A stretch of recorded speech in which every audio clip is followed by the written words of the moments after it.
Hello, and thank you for offering me this opportunity to address you by videotape as you begin this most important Southeast Alaska Native Summit.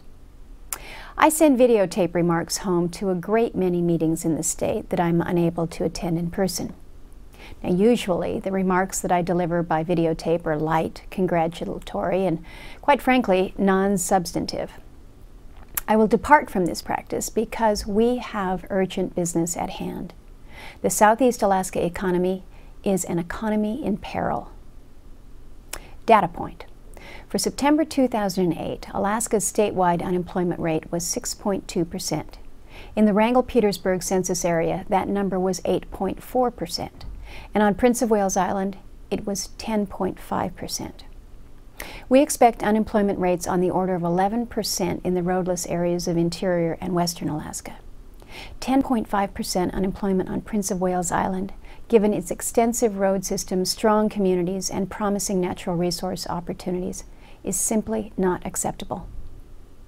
Data point.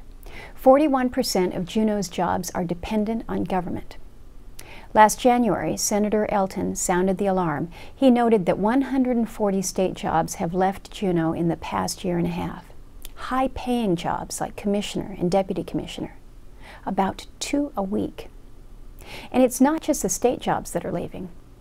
For the past 2 years, Southeast has been fighting to prevent the relocation of the BIA regional office to Anchorage. Now, the present administration seems to have lost enthusiasm for the move, but what will the next administration do? Data point.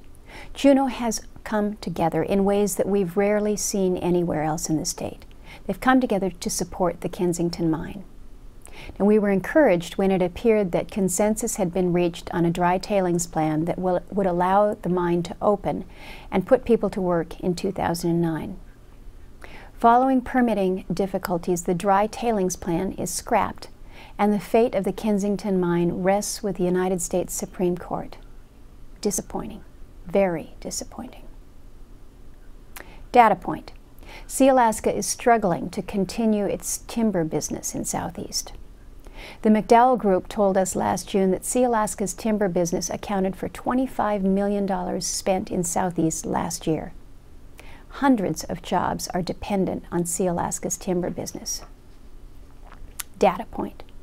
240 of CAKE's people have departed over the last 10 years. That's about 30% of the community's peak population. And high energy costs are causing this trend to continue. I could go on listing the challenges that bring us together. We all know what they are. The key question before you is what to do about them. We need to formulate a clear and actionable path now if we are to take advantage of opportunities that may arise in the new administration. That is the opportunity that's presented by this summit. It's the right time to come together around a plan. There's much talk in Washington, D.C. about stimulating our nation's economy through new federal investment in our communities. Morally and ethically, the benefits of this stimulus must reach every corner of our nation. And I will impress on the new administration the need to make this so for Southeast Alaska. So what are the elements of a winning plan? The plan must be specific, it must be politically feasible, and it must be a plan that unifies all of the major stakeholders. There can't be one plan to improve the Southeast economy and a separate plan to improve the economies of the Native communities in Southeast. All of our Southeast communities face the same peril.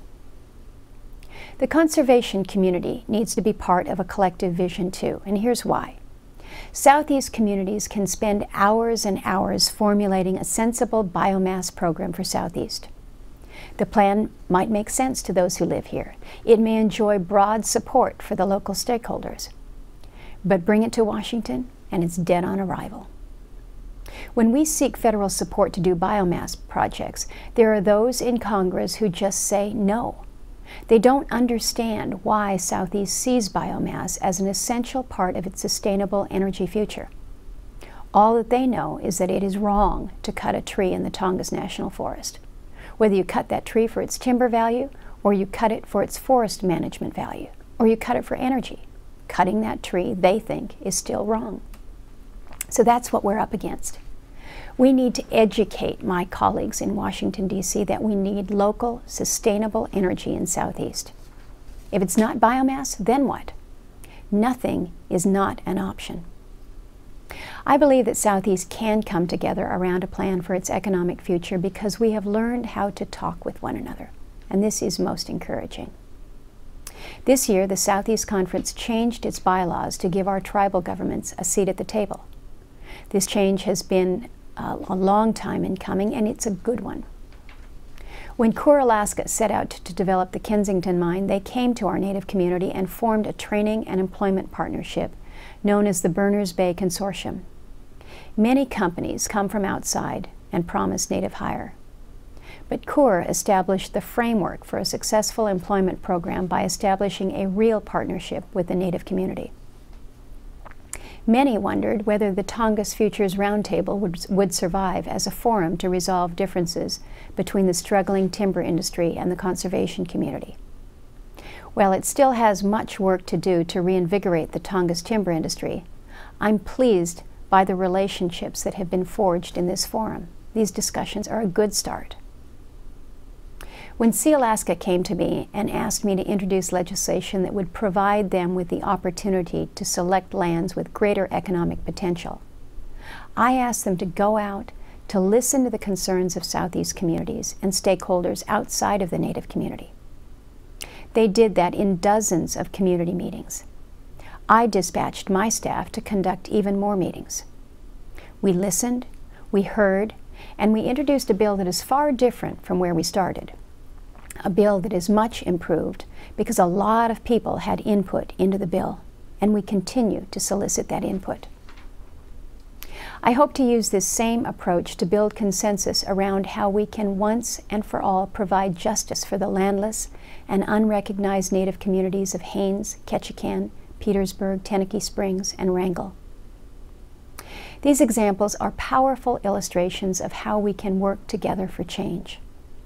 Now let's put these illustrations to work on the broader question of improving the Southeast economy. The future is up to you. This is the time to position Southeast for success in a new political environment that promises change.